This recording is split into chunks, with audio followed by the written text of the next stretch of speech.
1차 시험 합격만을 목표로 제작된 내용입니다. 1차 시험에 나오지 않는 내용, 출제 빈도가 너무 낮은 내용은 모두 삭제했습니다. 오직 출제되는 지문과 선택지만 그대로 살렸습니다. 관련 자료나 링크가 있다면 동영상 아래에 정보창에 넣어두겠습니다. 도움이 되셨다면 좋아요, 구독 부탁합니다. 4장 발달 이론입니다. 매번 한 문제 혹은 두 문제가 출제됩니다. 긴즈버그의 발달 이론, 슈퍼 발달 이론, 그리고 가트프레드슨의 직업 포부 발달 이론이 있습니다. 긴즈버그 진로 발달 이론이요. 긴즈버그 진로 발달 이론 개요에서 기억해야 되는 건 두 가지입니다. 첫 번째는 진로 선택의 과정이 바람, 위시와 가능성 간의 타협이다라는 거예요. 나는 야구 선수를 하고 싶은 바람이 있어요. 근데 몸이 되는지 안 되는지 타협해 봐야 돼요. 바람과 가능성 간의 타협이다. 나머지 두 번째 거는 이 모든 과정이 일련의 과정이라는 거예요. 한 번에 되는 게 아니에요. 직업 선택 과정은 일련의 과정이고요. 여러 가지 것들의 영향을 상호작용으로 결정이 되고요. 일련의 단계를 거쳐서 발달하게 됩니다. 당연히 앞의 결정은 뒤의 결정에 영향을 주지요. 자, 대표 오답이요. 나중에 이루어지는 결정은 이전 결정에 영향을 받지 않는다. 당연히 오답입니다. 나중에 있는 건 당연히 앞에 있는 결정에 영향을 받습니다. 긴즈버그 진로 발달 이론은 크게 환상기, 잠정기, 현실기로 되어 있어요. 이렇게 1, 2, 3 되어 있으면 당연히 우리 그 객관식 문제의 대표 문제가 됩니다. 당연히 환상기, 잠정기, 현실기로 되어 있다. 요거 세 가지 외워주셔야 되고요. 특히 잠정기요. 11살부터 17살까지니까 바로 우리나라 나이로 따지면 중고등학생 때고요. 현실기 18살부터니까 우리나라 나이로 따지면 대학생 때부터입니다. 당연히 직업상담사의 디테일 물어보면 잠정기와 현실기를 물어볼 수밖에 없겠죠. 잠정기, 흥미단계, 능력단계, 가치단계, 전환단계 이렇게 네 가지로 되어 있어요. 그냥 기억하면 거의 기억이 안 되죠. 자, 이렇게 생각하시면 돼요. 처음에는 야구선수가 하고 싶은 흥미가 있었어요. 그런데 그 다음에는 내 능력과 가치를 따져보게 되죠. 이게 되는지 안 되는지 따져보게 된다는 뜻이에요. 그리고 최종적으로는 현실적으로 전환되어 가는 단계 이렇게 네 가지가 되어 있습니다. 흥미로 시작해서 능력과 가치를 뒤져보고요. 최종적으로 현실로 전환되는 단계 바로 중고등학생 때 해당되는 말 맞죠? 잠정기의 네 가지 하위 단계입니다. 자, 현실기요. 능력과 흥미의 통합 단계고요. 최종적으로 탐색 단계, 구체화 단계, 특수화 단계로 되어 있습니다. 현실기는 당연히 구체적인 직업을 구하는 단계예요. 탐색, 구체화, 정교화 이렇게 세 글자를 따서 탐구정 이렇게 외웁니다. 압구정이 아니고 탐구정이에요. 이것도 마찬가지로 세 개로 되어 있으니까 객관식의 표적 문제입니다. 같이 다시 외워줘야 되고요. 탐색 단계는 그냥 탐색이고요. 구체화 단계는 특정 직업을 구체화시키는 거예요. 하나의 직업을 정하는 겁니다. 특정 분야에 몰두하는 거. 내가 군인이 되고 싶은 건지 의사가 되고 싶은 건지 정하는 단계. 바로 구체화 단계고요. 마지막 특수화 단계. 내가 의사가 되었는데 외과 의사가 될지 내과 의사가 될지 보다 구체적이고 세분화시키고 전문화되어 가는 과정. 그게 바로 정교화 단계, 특수화 단계입니다. 다시 최종 문제만 다시 정리할게요. 바램과 위시의 가능성의 타협이고요. 두 번째는 일련의 과정으로 되어 있는 거예요. 세 번째는 환상기, 잠정기, 현실기로 이루어져 있고요. 그 중에 하위 단계 잠정기는 중고등학생 때 해당돼요. 흥미 단계, 능력 단계, 흥미로 시작해서 능력과 가치를 따져보고 전환 단계로 넘어갑니다. 현실기, 최종적으로 대학생 때에 해당되고요. 특정 직업을 구하는 단계입니다. 단계는 바로 탐구정이에요. 탐색 단계, 구체화 단계, 특수화 단계로 구성되어 있습니다. 슈퍼의 진로 발달 이론입니다. 슈퍼도 진로 발달 이론가고요. 긴즈버그도 진로 발달 이론가예요. 슈퍼와 긴즈버그의 차이는요. 긴즈버그는 직업 선택 혹은 진로 선택까지 이야기를 한 거예요. 그러니까 대략 한 20 몇 살 정도까지에 해당하는 이야기를 한 거고요. 슈퍼는 그거를 훨씬 더 넓혀서 전생애에 걸친 이야기를 하고 있는 겁니다. 전생애, 생애 단계 이렇게 전체의 삶에 대해서 이야기한 사람이 바로 슈퍼고요. 그래서 슈퍼는 긴즈버그의 진로 발달 이론을 비판해서 거기에서 더 추가해서 출발한 이론이다 라는 게 정답이고요. 긴즈버그의 진로 발달 이론의 근거에서 만들었다. 이게 대표적인 오답입니다. 다시 둘 다 똑같은 진로 발달 이론가지만 슈퍼는 긴즈버그의 진로 발달의 근거에서 만든 것은 아니다.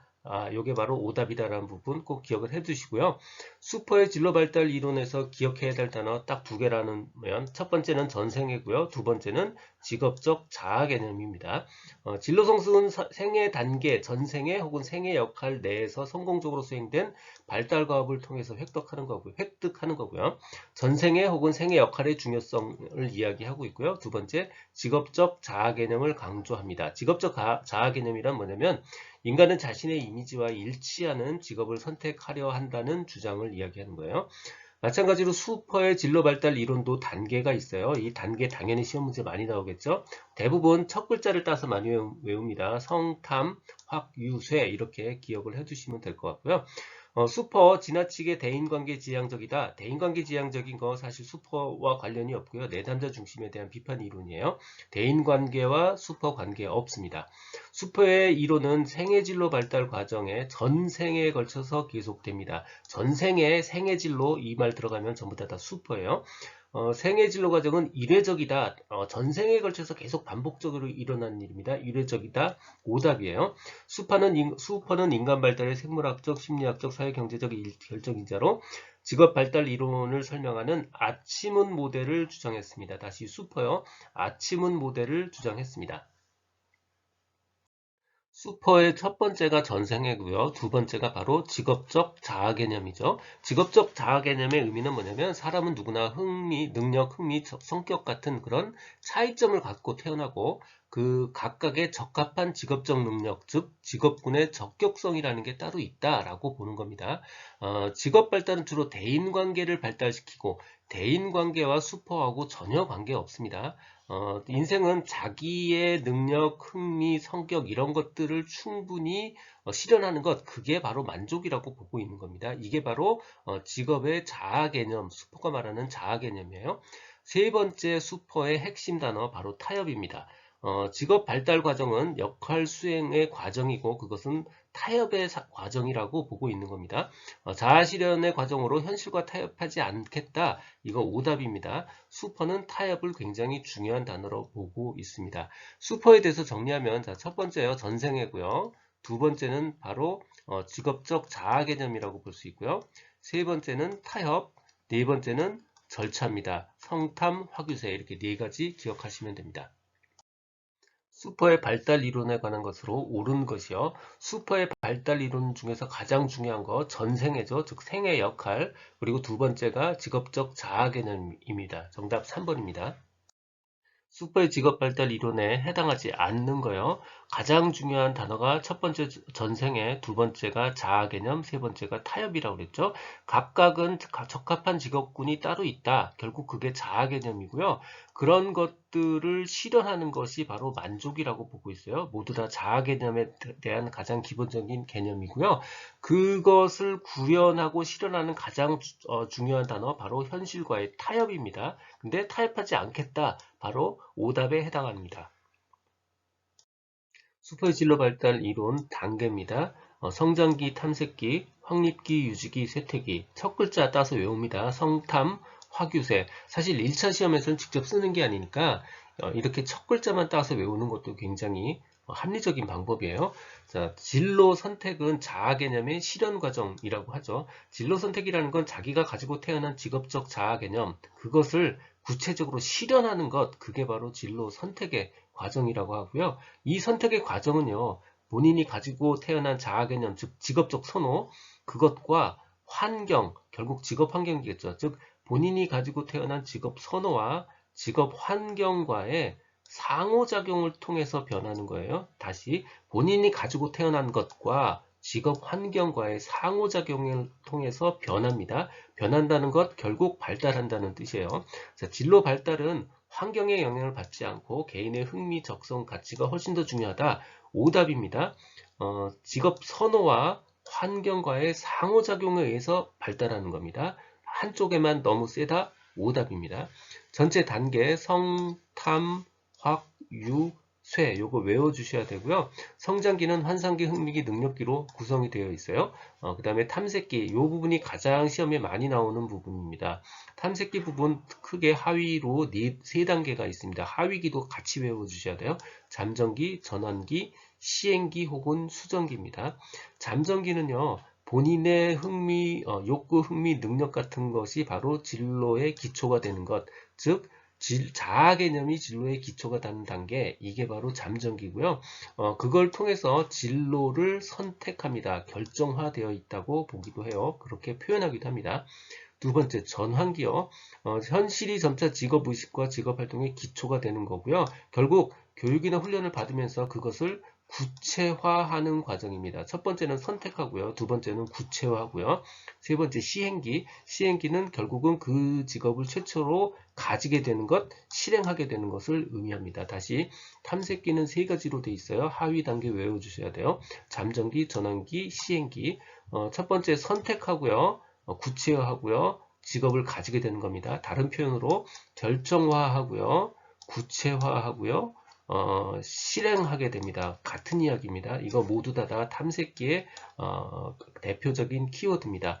확립기는 자신의 분야를 발견해서 생활의 터전을 마련하는 기고요.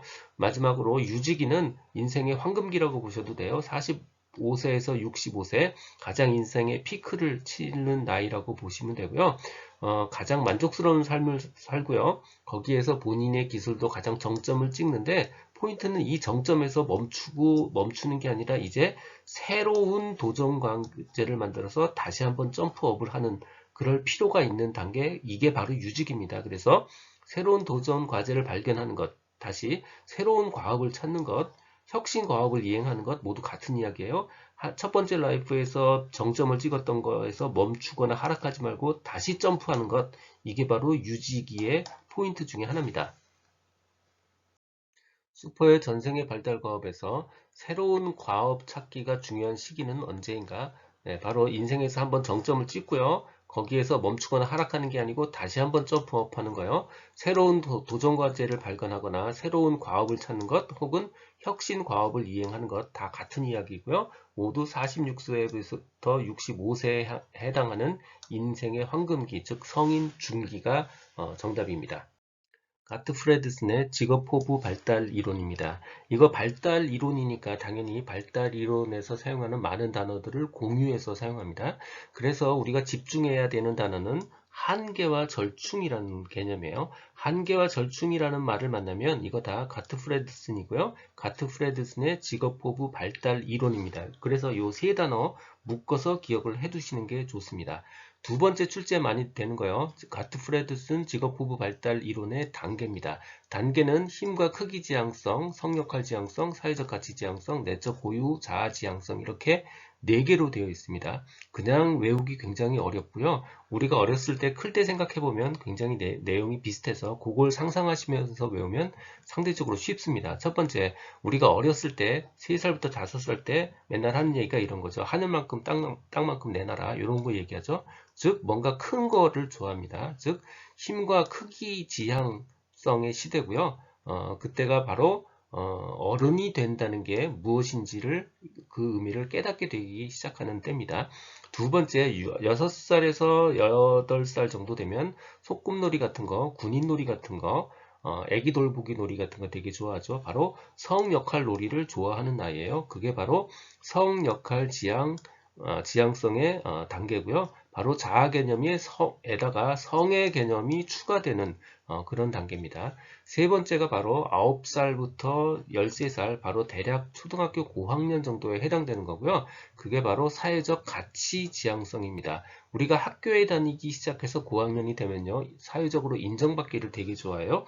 선생님한테 인정받게 된다든가, 무슨 상을 받는다든가 무슨 반장이 된다든가 이런 거 굉장히 좋아하죠. 그거의 의미 뭐죠? 네, 바로 사회적 가치를 인지하기 시작하는 단계입니다. 마지막 단계 14세 이후, 즉 사춘기를 넘어선 이후의 나이이고요. 그때에야 비로소 내적 고유한 자아가 생기기 시작합니다. 즉 자아가 생기는 거예요. 자아가 생기니까 거꾸로 자아가 생겨야 비로소 이제 타인도 명확하게 이해가 되죠. 그래서 자아가 생기고요. 사회 계층의 맥락에서 직업적 포부가 더욱 발달하게 됩니다. 자아가 완성이 됐으니까 역으로 생각하면 타인도 그제서야 비로소 명확하게 타인에 대한 개념이 생깁니다. 다시 타인에 대한 개념이 완성되는 건요, 사회적 가치 지향 단계가 아니에요. 자기가 먼저 확립이 돼야, 내가 생겨야 타인이 생깁니다. 그래서 타인에 대한 개념 완성되는 거 바로 내적 고유한 자아 지향성의 단계에서 생깁니다. 지금 듣고 계신 강의는 직업상담사 2급 초단기 합격 비법의 핵심 내용 파트입니다. 전자책 버전으로 출판되어 있어서 교보문고, 예스24 등에서 구할 수 있습니다. 전자책이 불편하신 분들, 인쇄 가능한 버전이나 제약 없는 PDF 버전이 필요하신 분들은 제 블로그 공지글에서 구할 수 있습니다. 동영상 아래에 정보창에 링크를 넣어드렸습니다. 이 내용은 블로그와 전자책에 동일하게 그대로 있습니다. 도움이 되셨다면 좋아요, 구독 부탁드립니다. 지금까지 라디캠지기 꾸벅이 박종규였습니다. 감사합니다.